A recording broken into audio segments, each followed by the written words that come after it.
বাংলাদেশের 16 কোটি, 18 কোটি, 20 কোটি বিভিন্ন জন বিভিন্ন কথা বলেন। তার মধ্যে বিশাল অঙ্গন জুড়ে শ্রমিকদের পদচারণা শুধু দেশের ভিতরে নয়, বাইরেও বটে। আজকে তো দেশের ভিতরের শ্রমিক ভাই বোনদের জন্য আমরা কথা বলছি, বাইরের যারা তারাও তো আমাদের ভাই বোন, তাদের জন্য কথা বলবে কে?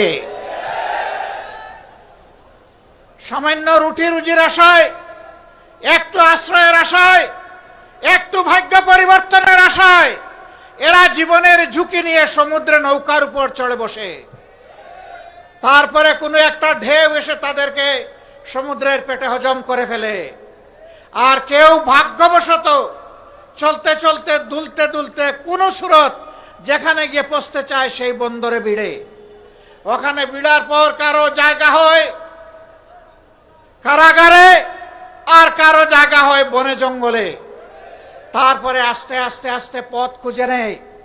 সেই সমস্ত লোকেরা যখন একটু কাজকর্ম করে, তখন বিদেশের মাটিতে প্রাসাদ গড়ার চিন্তা করে না। তাদের অর্জিত সমস্ত সম্পদ প্রিয় দেশে আপনজনের জন্য, দেশের জন্য পাঠিয়ে দেয়। হ্যাঁ, বৈধ পথে অনেক শ্রমিক যান, তারা যাওয়ার পথেই দালালদের খপ্পরে পড়েন, সিন্ডিকেটের খপ্পরে পড়েন। যে টাকা দিয়ে পাশের দেশের দেশসমূহের লোকেরা যায়, তার চাইতে 3 গুণ 4 গুণ ওই দালালদেরকে দিয়ে তাদেরকে বিদেশে যেতে হয়। তখন তারা সেই টাকাটাও পুষাতে পারে না, তাদেরকে মানবেতর জীবনযাপন করতে হয়। 2-4টা দেশে যাওয়ার সুযোগ হয়েছে, দেখার সুযোগ হয়েছে, তারা 3টা শিফটে একটা সিট ভাগাভাগি করে ঘুমায়। সেই সিটের প্রস্থ হচ্ছে 2.5 হাত। একজন ঘুমাইলে ওখানে আর আরেকজন ঘুমাতে পারবে না। একজনের ঘুম না ভাগলে আরেকজনকে অপেক্ষা করতে হবে দাঁড়িয়ে দাঁড়িয়ে। তাদের মুখের গ্রাস তারা স্যাক্রিফাইস করে দেশে টাকা পাঠায়।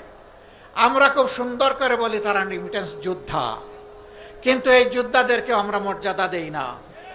তারা যখন পাসপোর্ট রিনিউ করতে যায়, ঘাটে ঘাটে দালালের খপ্পরে পড়ে বিড়ম্বিত হয়ে তারা কষ্ট পায়।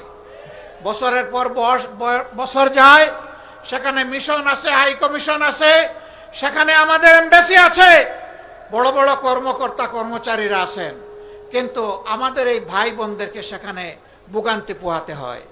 তারা কেউ যখন চাকরি হারায়, যদি সঙ্গত কারণে হারায় বলার কিছু নেই, কিন্তু অনেকে অসঙ্গতভাবেও হারায়, তাদের পাশে দাঁড়ানোর কাউকে খুঁজে পাওয়া যায় না। আমরা এই পরিস্থিতি আর দেখতে চাই না।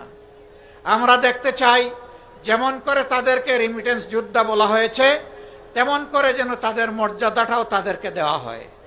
তাদের প্রয়োজনে দেশ এবং সরকার যেন তাদের পাশে দাঁড়ায়। যদি ওই সমস্ত এমবাসি এই কাজ না করতে পারে, ওখানে এমবাসি থাকারই কোনো প্রয়োজন নেই। এমবাসি কার জন্যে? এমবাসির কিছু কর্মকর্তা কর্মচারীকে লালন পোষণ করার জন্য নয়। এমবাসি ওখানে দেওয়া হয়েছে দেশের জনগণের স্বার্থকে সেখানে রক্ষা করার জন্য। আমরা বিশ্বাস করি, মালিক যদি শ্রমিকের উপর ইনসাফ করে, শ্রমিক তার সমস্ত যোগ্যতা উজাড় করে মালিককে সহযোগিতা করবে, কাজ করবে। কিন্তু মালিক যদি শ্রমিককে ঠকায়, তাইলে স্বাভাবিকভাবেই ছায়ার দিকে পা তুললে ছায়াও কিন্তু পা তুলে। তখন আর ওই শ্রমিক বন্ধুটি, ভাইটি, বোনটি তার সমস্ত যোগ্যতা উজাড় করে ওই মালিকের জন্য কিছু করবে না। এতে উভয়ে ক্ষতিগ্রস্ত হবে। আমরা কারোই ক্ষতি চাই না, আমরা চাই তাদের মধ্যে সমন্বয়।